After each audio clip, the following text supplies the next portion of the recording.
My name is Widyan Al Ubudy. I'm the Community Engagement Project Coordinator at the Community Relations Commission. I'm also the host for SBS Pop Arabi, which is an Arabic music channel on radio. And I'm also a writer and editor for interface.org.au, which is an alternative media source blog that falls under the project that I'm doing at this. Do you think that your role in SBS Arabic partially fills that niche? Definitely. I'm a huge Arabic music fan, but I think it's a huge niche actually. There are a lot of young people that genuinely enjoy Arabic music but don't speak the Arabic language. So giving them a program that plays the music but then talks about the music in English is something that hasn't been done before, and it's really taking off. Music again. So a few weeks ago he became Australia's first politician to swear an oath on the Quran, and there has been I'm not sure if it's surprising but rather shocking reaction online. There was a lot of online hate towards him. How do you feel about that? I think it's ridiculous. I mean, he's Muslim. Why would he take his oath on the Bible? He would take it on the Quran. Similarly, if he was, if someone was Jewish and being sworn in, they would take it on the Torah. They wouldn't take it on the Bible or whatever their belief is. The hate is something that's very expected, unfortunately, especially from the online era.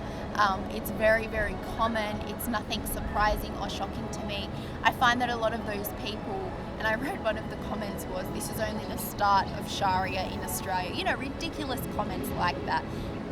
At the end of the day, he's a politician and he's doing his role. And he's a Muslim, and he's come out and he's publicly said before that, he's perhaps not as practicing as other Muslims, but he took his oath on the Quran, and I don't think that there's an issue with that. We live in a multicultural, multi-faith society. We have the right to practice your religion as long as it doesn't interfere with any other Australian law. And as far as I'm concerned, it's fantastic. It's a great step for multiculturalism, for multi-faith in Australia, and those who are against it are simply ignorant and don't understand the significance that this milestone has had. So why do you personally choose to wear the veil? For me, wearing the veil has never been a question of should I or shouldn't I. I grew up in a household where my mum wore it, where all my older sisters wore it, where my aunties wore it.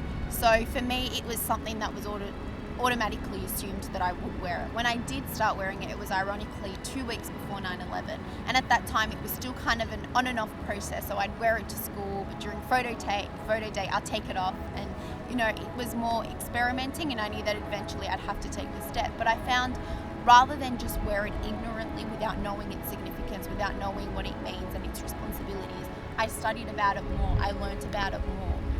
And I found myself, first year of high school, that was it. I was completely, hung up on wearing it and making sure that I kept it on. And I have ever since. And alhamdulillah, I'm very, very thankful that, I came to that realization, and that I guess I learnt about it.